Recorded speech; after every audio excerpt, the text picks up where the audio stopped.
Good morning. I am wanting to redo my video demo on distress oxide since last time my sound was so terrible. I want you to be able to hear me. So I'm just going to do that same thing again, and I might add a little trick at the end. So the colors I'm using today are tattered rose, picked raspberry, and seedless preserves. The cool thing about these Ranger Distress Oxide inks is they're a mix of pigment and dye. So they kind of take on the properties of both. So they take a little bit longer to dry, which makes them super nice for blending. And they kind of have a chalky finish when they dry also. So that's kind of a fun, unique look. But I love the blending properties, and there's lots of other things you can do with these as well. I hope to do some more video tutorials in the future. But for now, I'm going to show you just simple blending. So I'm going to dip into my tattered rose first, and I'm going to just start layering that on.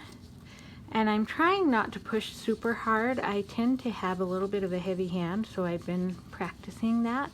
But the inks are really forgiving in that you can kind of keep working with them. You can kind of see I've got a darker spot there.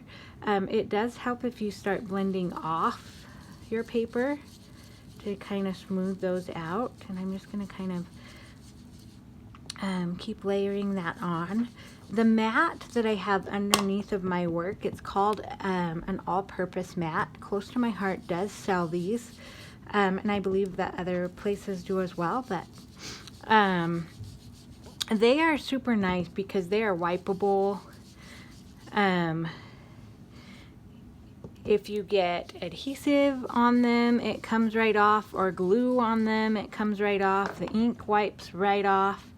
And I'll actually, in maybe a future video, I will be showing you how you can actually use it as kind of a palette for fun techniques with this ink as well. So it really is a super fun, versatile mat. It's also heat resistant. I don't remember if I said that.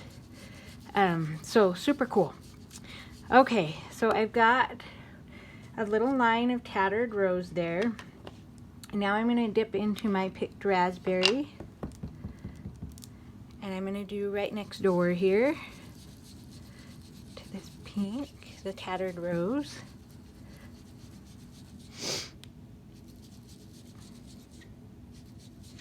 So you can kind of see I kind of have a harsh line there between the two colors. I'm going to show you how to blend that out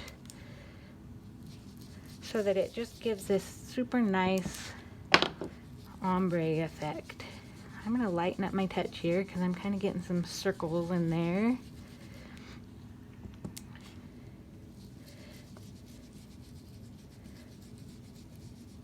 So these little tools I'm using to blend with just look like this. You can get these at Hobby Lobby. We also sell them. And they're just kind of handy. The little ends are removable, so you can switch them out. I'd actually like to get me another set, but the ones I bought come in a set of 2 of the handles, and then I think they came with 4 of the foams, and then I just bought an extra package of foams. That's how that works. I'm gonna make that splotch just a little bigger. Okay, now what I'm gonna do to try to blend these together, I'm gonna go back in with my light colored, which is tattered rose, and I'm just gonna go right over the top of where those two colors meet.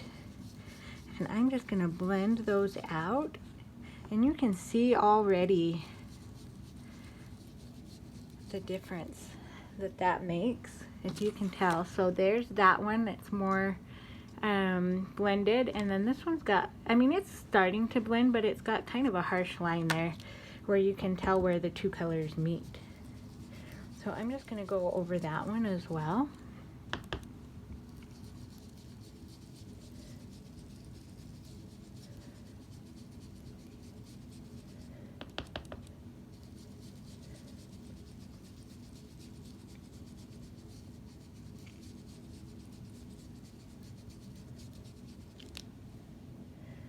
Whoops. I had some ink on my fingers that I got on there. We'll see if we can blend that out. I bet we won't be able to tell, hopefully, when we're done. Okay, now I'm going to switch into my purple, which is the Seedless Preserves. I'm going to show you how to kind of, so the hook and loop on the actual tool kind of tends to want to lift, so I just make sure I hold that down with my thumb and gradually take this blending foam off so that I don't ruin my thing. Okay. Oh, I almost forgot to put my thing on. Okay, putting my blending foam on there. And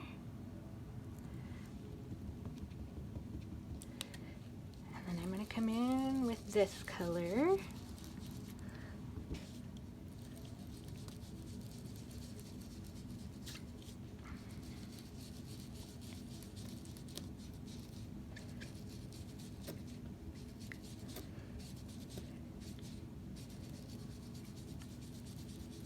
I'm just kind of trying to blend out those harsh lines that I created with my darn heavy hand.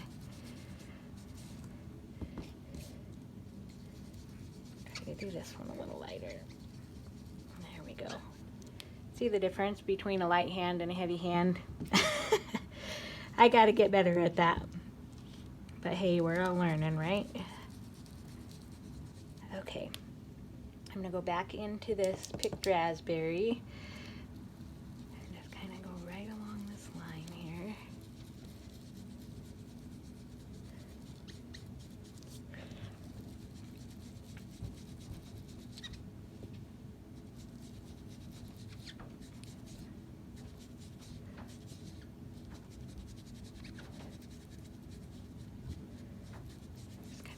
That through.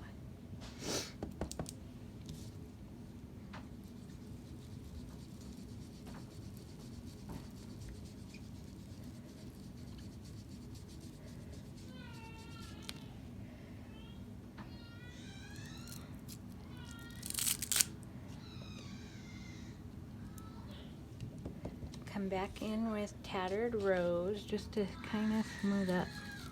I want to do it on this side. And then I want to come in here where this purple meets. So if you don't have any of these inks, some great colors to start out with are just some three primary colors. So red, yellow, blue, pink, yellow, blue, something like that, because as you blend those together, you will get a really pretty rainbow, and you can blend them and make colors if you need it. Okay, so there's our finished blended piece. Now what I'm going to do, I'm going to set my inks aside here, and I'm going to just, so I'm using this cute die. It's in the current, I believe this one is in the core catalog, but it is so cute. I loved it. I debated buying it for a long time, and I'm really glad that I caved and got it because I love it. So I'm just going to set that on top of my paper and bring in my big shot here. I've had this for a very long time, and it's been quite trusty to me. So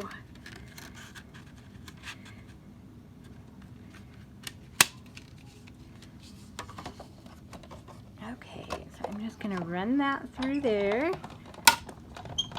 cut it.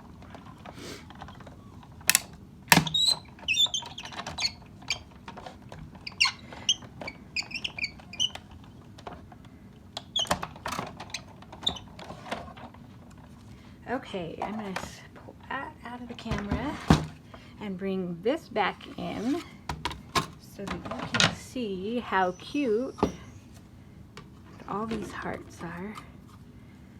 Take the die off. Take that scrap off. Okay. Look at how cute. Look how cute these are. These can be used on another card, another scrapbook layout. Decorate a Valentine's box. It's probably a little late for that now if you haven't done that already, but idea for next year, I guess. But just kind of fun. So that's that super easy fun way to create your own background, your own fun little paper that you don't have to buy. You can just use white cardstock is what I used here. I'm going to show you a card that I made with this the other day. So I did this. So I cut out 3 more of these just in plain white cardstock, and I layered them up. I stacked them up so that my card has dimension. Can you see that dimension there? It's super cute. And then because this die is so kind of standalone, it was so easy to just stamp this little sentiment and staple it on. I stapled these 2 together and then I glued them on, but it's so easy, so cute.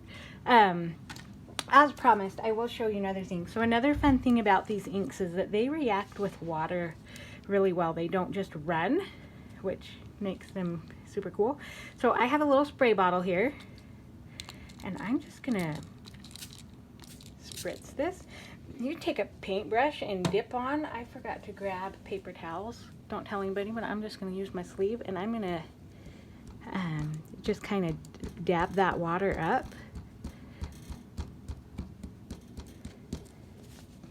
Now, I don't know if you can see that. Oh, you can see that, I hope. Do you see how cute that is? That fun little splattered look. So I did a card that kind of had a twilight looking sky on it, and I did that to it, and it looked like little stars. So anyways, super fun. Anyways, thanks for watching. I hope you enjoyed.